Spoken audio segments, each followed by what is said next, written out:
సచిన్ రాజ్ అత్యాధునిక world class physiotherapy treatment తో అన్ని రకాల నొప్పులకు శాశ్వత పరిష్కారం. నమస్కారం, నేను మీ జాహ్నవి. సూక్ష్మంలో మోక్షం ఈ ప్రత్యేక కార్యక్రమం ద్వారా మనకున్నటువంటి ప్రతి సమస్యకి చక్కటి సొల్యూషన్స్ అందిస్తూ ఉన్నారు కదా మన ప్రముఖ జ్యోతిష్య వాస్తు పండితులు, ప్రముఖ ఆధ్యాత్మికవేత్త, జ్యోతిష్య వాస్తు శిక్షణ నిపుణులు, లలిత ఉపాసకులు బ్రహ్మశ్రీ నానాజీ పట్నాయక్ గురువు గారు. మరి ఈ రోజు కూడా ఈ వీడియో ద్వారా ఒక చక్కటి ప్రశ్నకి మనందరికీ సమాధానాన్ని గురువుగారు మాటలు అడిగి తెలుసుకుందాం. నమస్కారం గురువుగారు.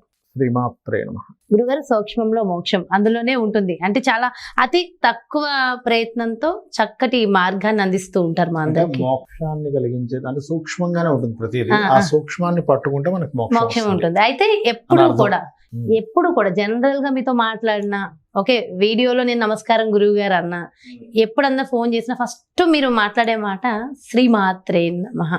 సో అది నిరంతరం చెప్పిస్తూ ఉంటారు. అయితే ఈ శ్రీమాత్రే నమః అనేది కేవలం గురువులు మాత్రమే అనాలా, ఎవరికైనా అర్హత ఉంటుంది అంటారా? అసలు దానికి సంబంధించి పూర్తి డీటెయిల్డ్ వివరణ ఇవ్వండి గురువు గారు. ఇక్కడ మనం అర్థం చేసుకోవాల్సింది ఏంటంటే, అసలు శ్రీమాత్రే నమః అంటే అర్థం ఏమిటి? ఆ యొక్క అమ్మవారికి నమస్కారము. ఈ మాటని అంటే ఈ యొక్క ఏదైతే ఈ పదం ఉందో శ్రీమాత్రే నమః అనేటువంటిది మహావాక్యం, అది చాలా గొప్ప మంత్రం లాంటిది కూడా. ఇది ప్రతి ప్రాణికి అవసరం. కుల మత భేదాలు లేదు. ఎందుకు అంటే చెప్తాను చూడండి. అమ్మ అనేటువంటిది ఎవరికి ఉండదు చెప్పండి? తల్లి అందరికీ ఉంటుంది. ప్రతి ప్రాణికి తల్లి ఉంటుంది. మరి ఆ తల్లికి నమస్కరించాలా వద్దా? నమస్కరించాలి. అది క్రిస్టియానిటీకైనా, ముస్లింకైనా, సిక్కులకైనా, హిందువులకైనా, ఇంకేదో అడవుల్లో బ్రతికేటువంటి దానికైనా, ప్రతి ప్రాణికి కూడా తల్లి ఉంది. ఆ తల్లి ఎప్పుడు కూడా రక్షిస్తూనే ఉంటుంది. అవునా? అలాంటప్పుడు ఆ తల్లికి మనం ఏం చేయాలి? నమస్కరించాలి. మరి ఇది కేవలం తల్లికి నమస్కరించేదేనా, లేకపోతే మనల్ని జన్మనిచ్చిన తల్లికి నమస్కరించడమా, లేకపోతే ఈ జగజ్జననికి నమస్కరించడమా అంటే ఇది అన్నిటికీ వర్తిస్తుంది. ఎలా అంటే చెప్తాను చూడండి. ప్రతిదీ ఈ శ్రీమాత్రే నమః అనేటువంటి నామం మనం పట్టుకున్నామంటే ముందుగా మనం చేయవలసింది ఏమిటంటే, ఇది ఒక రోజులో మారేది కాదు. మన లైఫ్లో ఈ విశ్వంలో ఉన్న ప్రతిదీ ప్రకృతి అంతా అమ్మవారి రూపం అని అర్థం చేసుకొని, ఆ అమ్మ అంటే ఏంటి? రక్షించే శక్తి, పోషించే శక్తి. మీరు ఏ ప్రాణైనా చూసుకోండి, మనకు కోడి దగ్గర నుంచి ప్రతి ప్రాణి కూడా ఏం చేస్తుందంటే, తను ఒక సంతానాన్ని పొందినప్పుడు దాన్ని రక్షించుకునే పనిలో ఉంటుంది. దానికి ఏం ఫీడింగ్ చేయాలని పనిలో ఉంటుంది.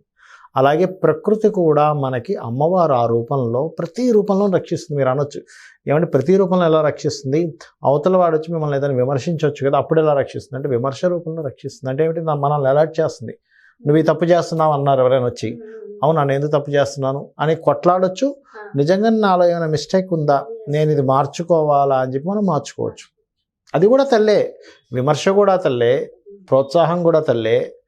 మనకి ఏదైతే మనకు పనికొచ్చేటువంటి ప్రతిది కూడా తల్లే. మృత్యుదేవత అంటారు. మృత్యుదేవత ఏమిటండి అంటే, ఆ మృత్యు రావడం వల్ల నువ్వు ఇంకో జన్మలోకి వెళ్తున్నావు కదా, దీన్ని వదిలేసి, ఈ దేహాన్ని వదిలేసి. మృత్యుదేవత ఏమిటి అంటే, మృత్యుదేవత అది కూడా తల్లే. మృత్యువు కూడా తల్లే. అంటే ఇక్కడ ఏంటంటే, ఫస్ట్ ఆఫ్ ఆల్ శ్రీమాత్రే నమః అనే నామస్మరణ మనం ఎప్పుడైతే చేస్తున్నామో, మనకి రోజు రోజుకి మన యొక్క ఆలోచన విధానంలో ఒక స్టేజ్కి వెళ్తూ ఉంటాం. అంటే ఎలాగా అంటే, ఈ ప్రకృతిలో ఉన్న ప్రతి ప్రాణి, ప్రతి వస్తువు, ప్రతి సంఘటన అన్ని వెనకాతలో ఒక శక్తి నడుస్తుంది. ఆ శక్తి అమ్మ జగన్మాత. ఆ శక్తి రకరకాల రూపాల్లో ఉంది. మీరు జన్మించక ముందు కన్నతల్లి రూపంలో పొట్టులో పెట్టుకుని కాపాడుతుంది ఆ శక్తి.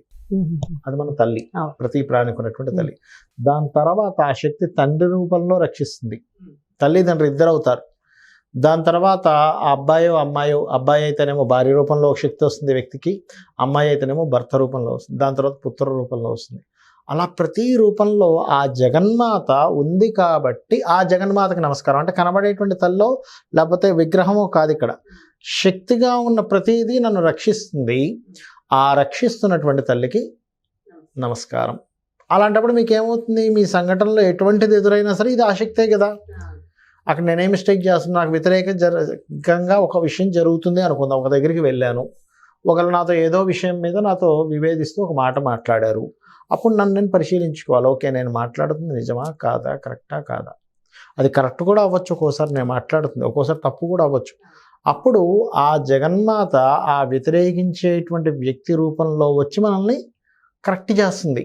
అక్కడ కూడా తల్లిని చూడాలి. ఆ క్షణంలో మనకి ఏదైనా కోపం రావచ్చు, ఏదైనా రావచ్చు, కానీ అక్కడ మీకు జగన్మాతను చూడడం కనుక మీకు ఎప్పుడైతే అలవాటు అయిందో మీకు అది ఆటోమేటిక్గా ఏమవుతుందంటే మిమ్మల్ని మీరు ఉద్ధరించుకోవడానికి మీకు తెలియకుండానే మీ లోపల ఒక కన్స్ట్రక్షన్ జరుగుతూ ఉంటుంది మీ లోపల. ఓహో, అయితే ఈ శ్రీమాత్రే నమః ఈ నామాన్ని ఎప్పుడైనా సరే ఎప్పుడంటే అప్పుడు మనం చెప్పించుకోవచ్చు, చేయవచ్చా? తల్లిని ఎప్పుడు మనం స్మరించాం, తల్లిని ఎప్పుడు స్మరించాం? ఇక్కడ చిన్న సింపుల్ లాజిక్ ఇక్కడ చూడండి. దీనికి ఎటువంటి నియమ నిబంధనలు ఏమీ లేవు. శ్రీమాత్రే నమః, తల్లికి నమస్కారము, మాతృమూర్తికి నమస్కారం అని అర్థం. మాతృమూర్తి ఏది కాదు అంటా నేను, ఎందుకంటే మనకి మన అమ్మవారికి సంబంధించిన రూపాల్లో నిద్రారూపేణ సంస్థిత అని అంటారు. అంటే నిద్ర రూపంలో ఉన్నది నువ్వే. లజ్జారూపేణ సంస్థిత, అన్ని రూపాల్లో ఉన్నది నువ్వే అమ్మ అంటున్నారు.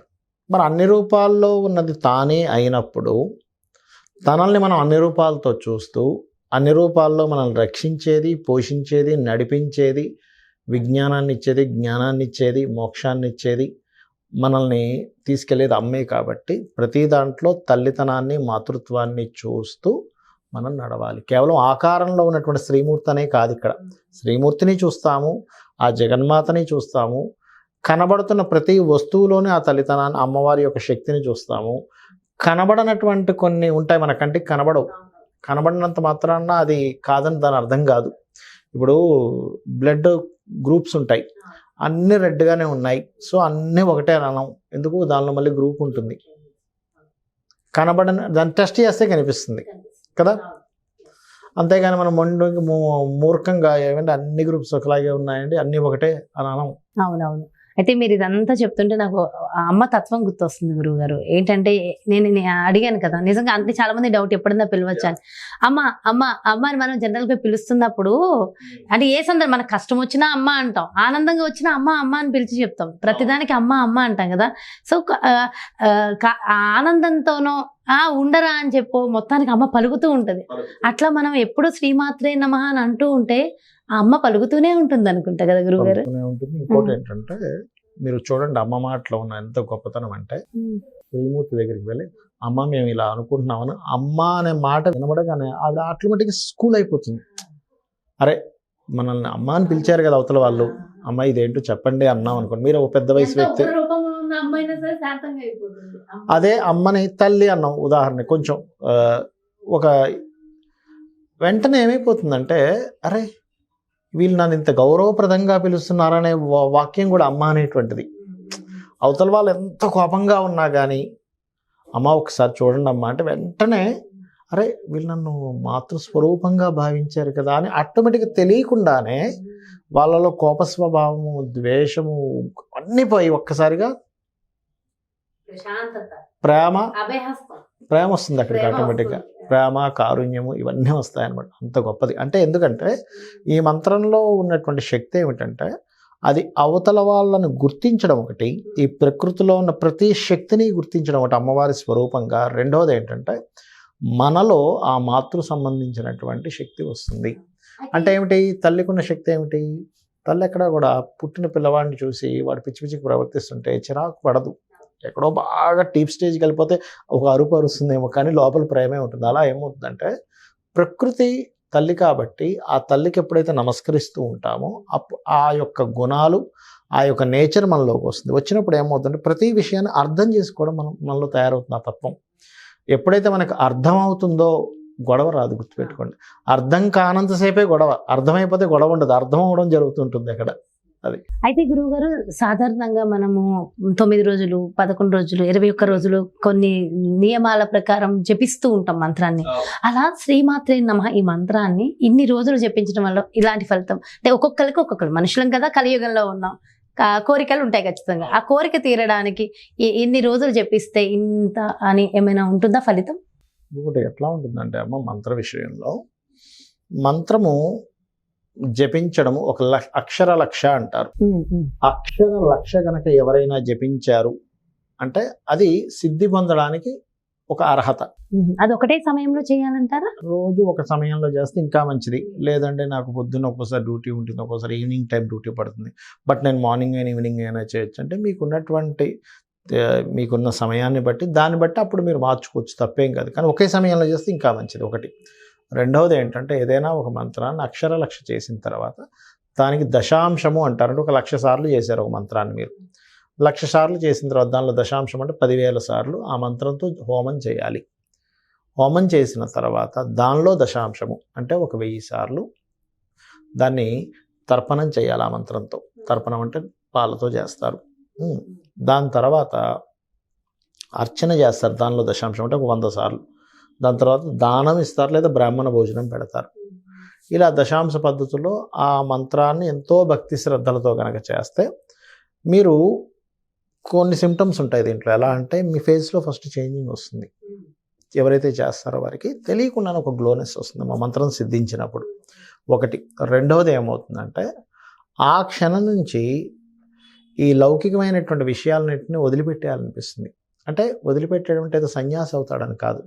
నాకెందుకీ గొడవలు, నాకేమవసరం, అమ్మవారి కంటే గొప్పది ఇంకేమైనా ఉందా, అసలు అవసరమే ఉంది అనే ఫీలింగ్లోకి వెళ్ళిపోతుంది. అలా బాధ్యతలు మర్చిపోతాడని కాదు. ఎలా అంటే శ్రీకృష్ణ పరమాత్మ అర్జునుడికి వైరాగ్యంలోకి వెళ్ళినప్పుడు చెప్తాడు, నువ్వు ఇక్కడ నీ యొక్క బాధ్యత ఏదైతుందో, నీ ధర్మం ఏదైతుందో అది పాటించండి. ధర్మాలు పాటిస్తూనే మాతృత్వం పెరుగుతుంది ఈ మంత్రం వల్ల మనిషిలో. అంటే మదర్లీ నేచర్ అంటారు చూసారా, మదర్లీ నేచర్ అంటే ఏంటంటే రక్షించడము, పోషించడము, అర్థం చేసుకోవడము. అది చాలా ముఖ్యం. అండ్ ఇవన్నీ ఒక కూడా పెట్ట చూడండి, ఒక పెట్టకి ఇంకా అసలు దానికి ఎప్పుడూ ఎక్స్పీరియన్స్ ఉండదు. అసలు గూడు కట్టే ఎక్స్పీరియన్స్ ఏ పెట్టా కూడా ఎవరి దగ్గర నేర్చుకోదు. కానీ తన కడుపులో 2 గుడ్లు రాబోతున్నాయి, ఇంకొన్ని రోజులు కనబోతున్నాను అనగానే దానికి ఎవరో ఒక ఇంజనీర్, స్పెషల్ ఇంజనీర్ వచ్చి ఒక ట్రైనింగ్ ఇచ్చినట్టుగా అద్భుతంగా అన్ని తీసుకొచ్చి ఇలా గూడు కడుతుంది, లోపల గుడ్లు పెడుతుంది. అందులో స్పెసిఫిక్గా కొన్ని డూప్లికేట్ అంటే ఎట్లాగా బయటకు కనబడేటువంటి తోవ వేరుగా ఉంటుంది, లోపలికి వెళ్తే ఏం కనబడదు. రహస్యంగా ఇంకో తోవలో పెడతాయి. అంటే ఏంటి, ఏదైనా పాములుగా ఏదైనా ఎత్తుకుపోదామని చూస్తే ఎక్కడి నుంచి వచ్చింది, మా తెలివితేటలు ఎక్కడి నుంచి వచ్చింది, ఆ భగవత్ శక్తి అంత గొప్పదన్నమాట.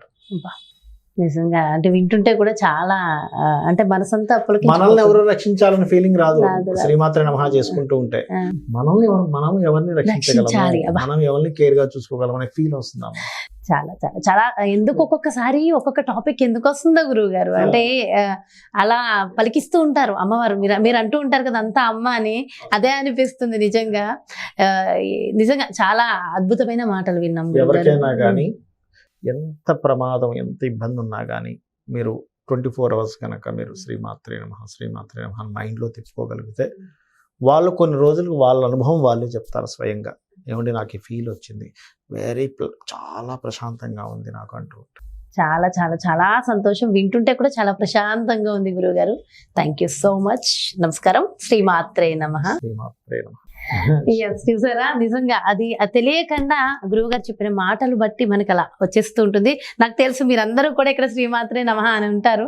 సో అండ్ నిజంగా చాలా చాలా ఒక్కొక్కసారి ఒక్కొక్క మాటలు, ఒక్కొక్క కాన్సెప్ట్ ఎందుకు అనుకుంటామో అమ్మే పలికిస్తూ ఉంటారు. సో ఖచ్చితంగా ఈ వీడియో ఎవరైతే విన్నారో వాళ్ళైతే వాళ్ళ జన్మధన్యం అని నాకు అనిపిస్తూ ఉంది.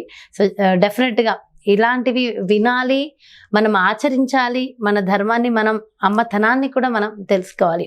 ఖచ్చితంగా మరో చక్కటి ప్రత్యేకమైన కార్యక్రమంతో, మరో సూక్ష్మంలో మోక్షంతో మళ్ళీ మీ ముందుకు వచ్చేస్తాను. మరి అదేవిధంగా మీ యొక్క జాతకానికి సంబంధించి కానీ, లేదంటే మీ ఇంటి వ్యాపార వాస్తుకు సంబంధించి కానీ గురువు గారిని సంప్రదించాలి, అపాయింట్మెంట్ కావాలి అనుకుంటే వెంటనే క్రింద డిస్ప్లే అవుతున్నటువంటి నెంబర్స్కి కాల్ చేయండి. నమస్కారం. శ్రీమాత్రే నమః.